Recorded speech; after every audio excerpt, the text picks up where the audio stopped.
Bonjour chers téléspectateurs et internautes de Sura TV. Vous faites bien d'être au rendez-vous de ce bulletin d'information. Suivez le sommaire. Les résultats de l'audit de gestion FADEC 2023 sont désormais au grand jour. Indignation dans les rangs des citoyens et réaction du maire d'Eledi Wendo et du secrétaire exécutif Séraphin Yokossi dans ce journal. Suite aux propos de ministre Paulin Apounon, des adolescents sont suivis. Berthe Korobi opine sur le sujet. Son avis dans un instant.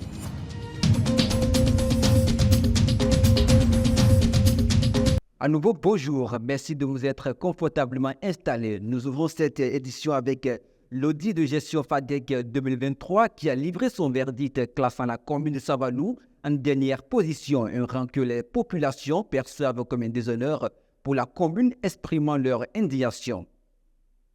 Moi, le premier jour, quand j'avais constaté ça, j'avais le cœur vraiment déchiré. Mais finalement, j'ai pris 15 minutes pour réfléchir. Et j'ai dit que zéro aussi a sa valeur. Que nous sommes zéro, nous sommes derniers, nous sommes des cas. Donc ça a sa valeur aussi. Maintenant, à sa suite, j'ai dit que ne faudra pas dire ça seulement pour se taire. Il faut inviter les membres de la société civile pour qu'on puisse rencontrer les directeurs techniques de la mairie pour pouvoir savoir pourquoi nous avons été derniers. C'est notre rôle que nous avons eu à faire.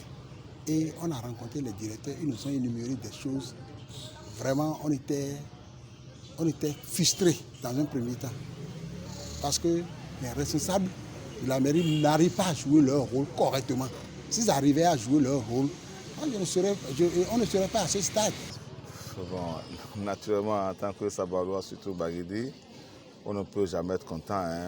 Ça nous a frustrés. Et vraiment, je ne dis pas que ça a montré nos limites ou quoi. Est-ce qu'il faut accuser?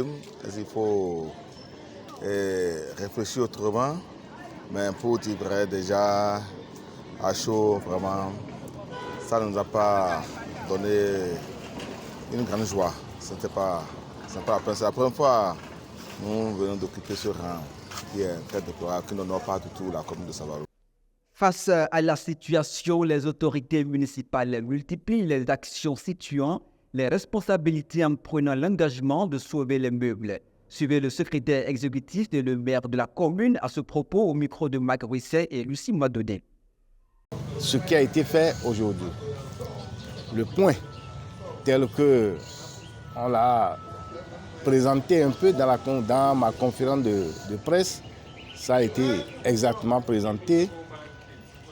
On a essayé de chercher un peu les causes. On a vu les causes et des engagements ont été pris pour que ces causes, ces défaillances puissent être corrigées et qu'à l'avenir, qu'on ne dise plus que Savalou a occupé sur. Des recommandations ont été formulées pour que nous puissions changer cette image. Unanimement, tout le conseil communal a reconnu la faiblesse, d'une part au niveau des élus, à travers les guéguerres, les cadres aussi, à travers les insuffisances qu'on a relevées, et ensemble, les deux acteurs, et élus et cadres techniques, nous avons pris l'engagement d'aller plus loin. De manière générale, il faut dire qu'il a été relevé des dysfonctionnements d'ordre aussi bien politique que technique. Et lorsqu'on parle d'ordre politique, cela a été expliqué par le maire de la commune de long en large. Il s'agit essentiellement du retard que la commune a accusé ou que la commune a vécu dans l'installation du conseil de supervision. Évidemment, quand on parle du conseil de supervision, on met aussi en relief le fonctionnement des commissions permanentes du conseil communal qui, au cours de cette année 2023, n'avaient pas pu travailler tel que cela se devait parce que pas encore installé.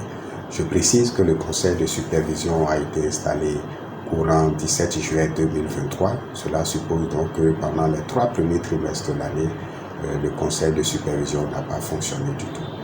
Je précise aussi qu'en dehors de la Commission des affaires économiques et financières qui a rendu 2 rapports au cours de l'année 2023, aucune autre commission n'a donc rendu un rapport, alors qu'il y a vraiment des nombres de rapports par commission qu'il faut pouvoir donc rendre pour pouvoir avoir obtenu les points. À présent, dans les communes de Saint-Valois et Bantel, l'ONG Racine a initié un changement significatif avec son projet d'éducation, la citoyenneté et la solidarité internationale. En collaboration avec l'association Partage soutenue par l'Agence française de développement, cette initiative vise à transformer les mentalités en favorisant l'égalité des genres, en sensibilisant les jeunes à la protection de l'environnement et en améliorant l'éducation locale. Les premiers résultats montrent des élèves plus conscients et engagés, prêts à construire un avenir meilleur pour leur communauté.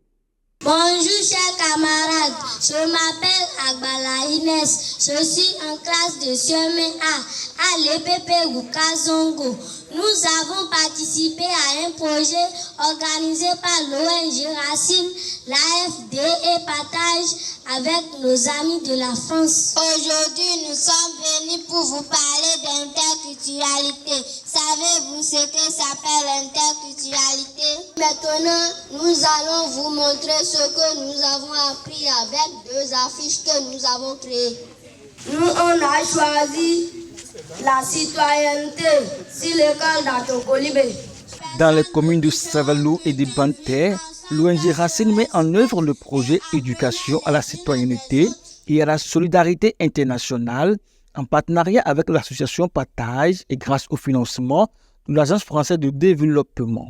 Ce projet ambitieux vise à promouvoir l'égalité de genre, à encourager le respect de l'environnement et à renforcer l'offre éducative dans les zones d'intervention. Les résultats enregistrés sont prometteurs, notamment en matière de sensibilisation des élèves à l'égalité entre les sexes et d'amélioration de la propriété dans les communautés. Nous sommes en train de faire un atelier bilan avec tous les enfants impliqués dans le projet. Et nous avons 6 écoles avec 30 enfants par école. Et nous sommes 180. Nous avons 180 enfants qui sont là ce matin. Comme chaque groupe a choisi différentes thématiques, ils ont montré à leurs pairs ce que eux ils ont choisi comme activité, comme réalisation. Et chacun a présenté ses projets d'école et pourquoi il a choisi cette thématique.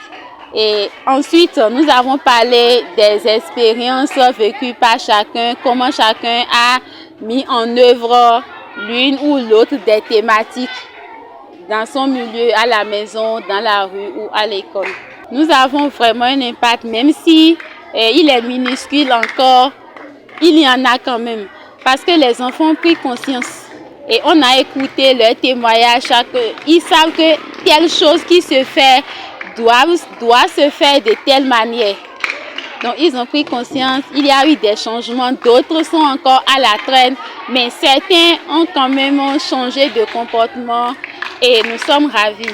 Grâce à ce projet, les élèves partenaires ont acquis des changements d'attitude.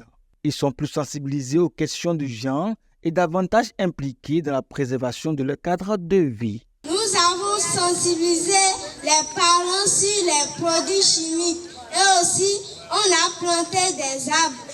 Cette année, nous avons travaillé sur les droits de l'enfant. Les droits de l'enfant, c'est ce que les parents doivent faire aux enfants.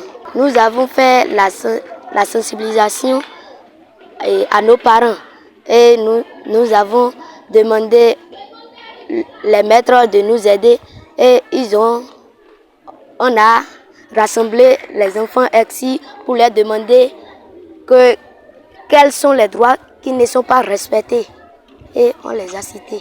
Je suis très contente de ce projet parce que ce projet a changé beaucoup de choses. Avant, c'est difficile de rester à la maison pour faire les travaux domestiques.